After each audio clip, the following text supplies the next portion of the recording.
Our next author is the author of If I'm So Spiritual, Why Am I Still So Anxious?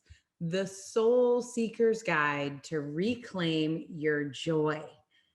Wow, if that is not the book we all need right now, please join me in welcoming Joy Stone. Joy, who knew how important this book would be? I know. Hi, Hello. everyone. How are you? So first of all, I love your cover. I love this title. If I'm so spiritual, why am I still so anxious? This made so much sense before coronavirus when we were coming up with it. And we all know people, and some of us have been those people who have done all the spiritual work and we're like, oh, why hasn't my anxiety gone away? But man, if there was ever a time to be triggered in Yeah. your house with your kids, worried about a virus, no toilet paper to be found. Whew.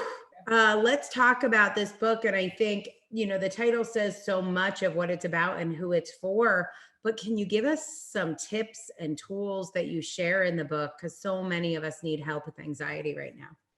Yeah. Yeah. Thank you. Well, I am actually, I relate to all the people out there home with kids. I have a 5-year-old. And so trying to balance all of that and just living personally these principles that I share in my book.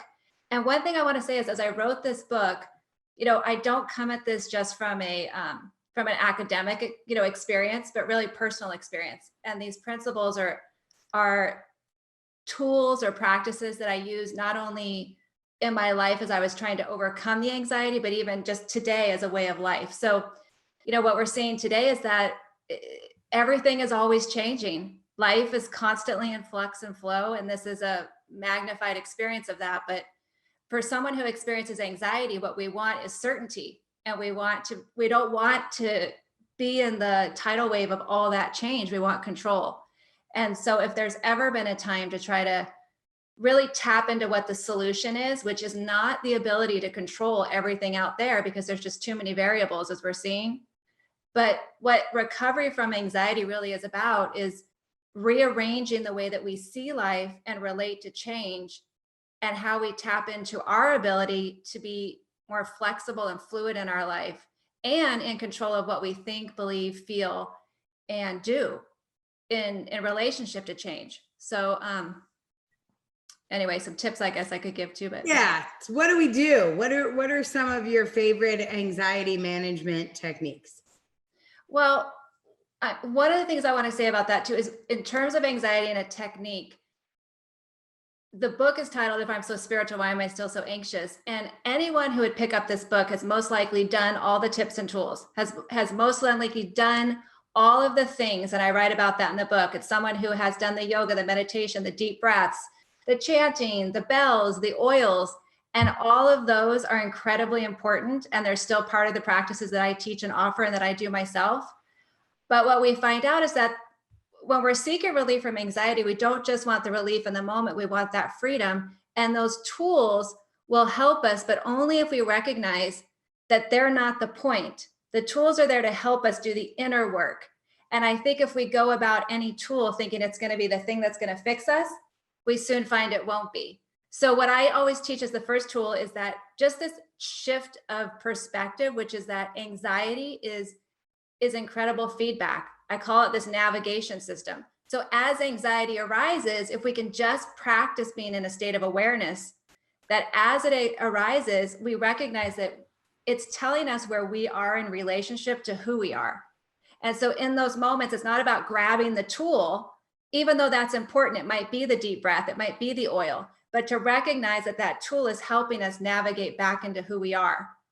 So powerful. All right. See why you guys have to get this book? This is one you definitely have to get and share. While you're downloading it, I'm going to have Joy answer a question from Nicole from Atlanta. Nicole wants to know, what was your writing process like? Did you write a certain number of pages or words every day, or was it less consistent? Well, here I have to say a big namaste to everyone at the Author Incubator and you, Angela. And I do mean this from the bottom of my heart. I too wasn't asked to say this. I could not have created the structure myself that I was given at the Author Incubator. And it's true, I wrote this book in 90 days and just starting out, with being assigned a developmental editor, which helped me lay out my path and who I was writing this book to, getting really clear on that. You know, as an author or someone who wants to carry a message, we have the big picture, but really distilling it down into talking to that one person, and consistently every day when I would write, having that person in mind. But everyone at the Author Incubator helped me clarify that, and then gave me the structure. So it was first outlining who I'm writing to, and then what it is I want to share, and putting that into concise statements. And having that statement in front of me for each chapter was so important.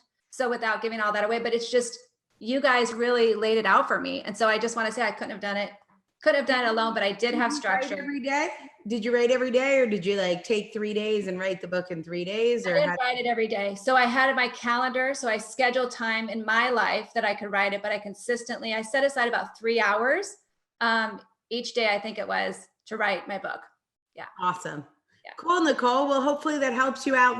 Let's bring your book closer so everyone can see it. Such a beautiful cover, such a powerful book.